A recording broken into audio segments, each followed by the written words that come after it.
William Lane Craig takes a good shot of trying to correlate human behavior as proof of the existence of God. But was it enough to make me reconvert today? Stay tuned and we'll see what his argument holds.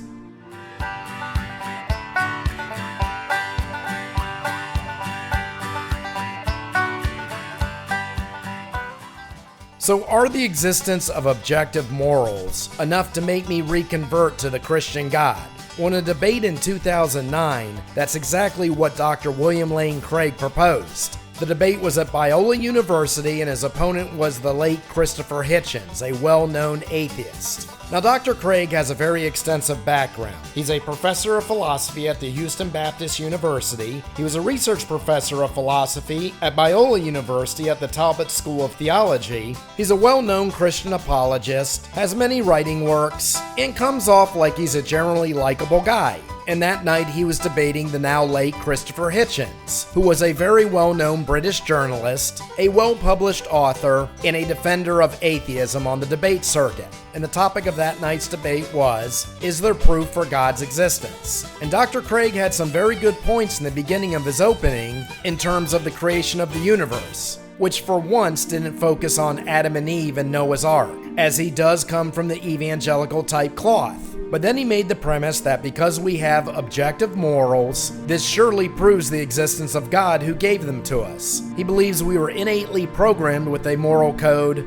which origin is directly from the Creator. Not a terrible argument, but I would have gone the route more of an existence of good versus evil as a circumstantial sign towards the existence of a higher being. Because I think most of us understand that there is an existence of good versus evil in the world. Now, Socrates would have claimed that no man is evil, he's just uneducated about good. And I highly disagree with this. There are many topics that we can debate on whether they are right or wrong, but I think all of us innately understand the basics of what evil is. I think we all know that when a village gets together to rescue a child who's fallen into a well, that is good, just as we know that the rise of Hitler and the Third Reich was evil. However, the first contention I would have with Dr. Craig's premise of objective morals prove God is which God is he talking about? Even from the distant cousins of Abraham, is he talking about the Muslim God, the Christian God, or the Jewish God?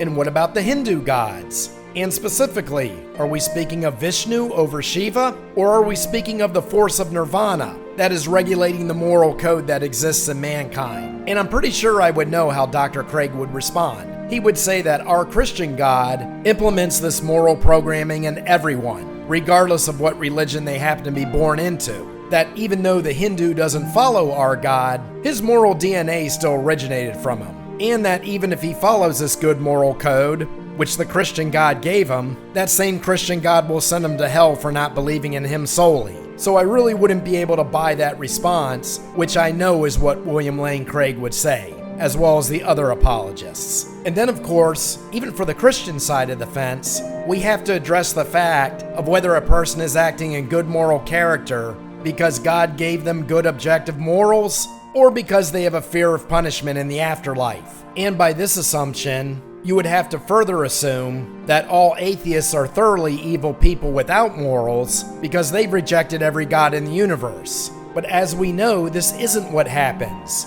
For every criminal you see on the news doesn't come from the atheist population.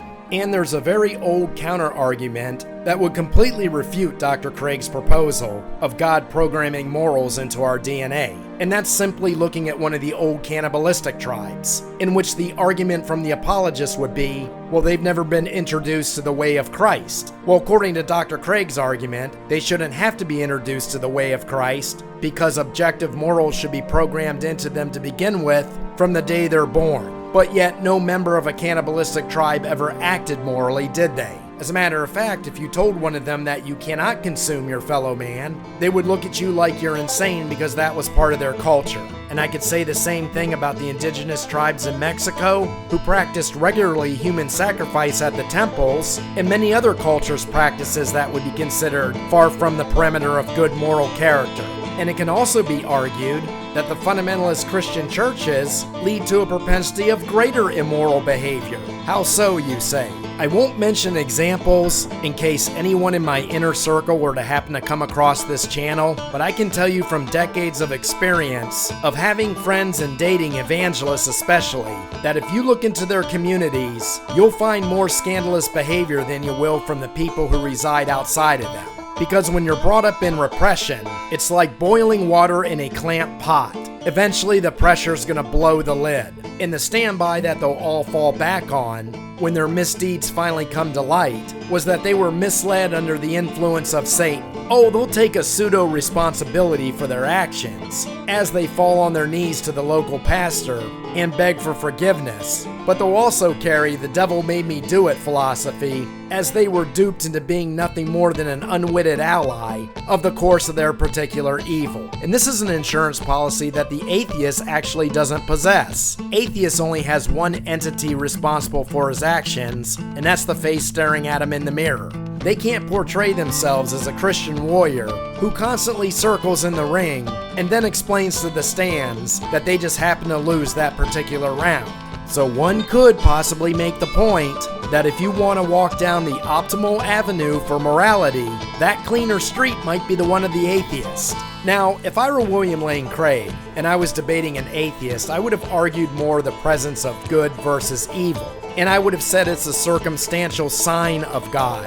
I would have stated that the ability to reason when making a decision of whether you are going to engage in right or wrong gives a sign that the human being is light years away from the most intelligent animal beneath him. And I also would have stated that this is only a circumstantial sign that suggests there a God in the universe. I would not have tried to portray it as evidence. For if I walked into the late Christopher Hitchens' office and explained that the proof of God lies in the ability of the human being to reason and act in a proper way in this world, he would have just looked at me and said, "So what, we're smart animals." And to that, I would have no rebuttal, because there isn't one for the theist. And this is why you can't take a speculative argument and try to portray it as evidence. And in later episodes, I'll go through a few other William Lane Craig points that suggest that there might be a creator, because he gave a really good argument for it in the beginning of the debate.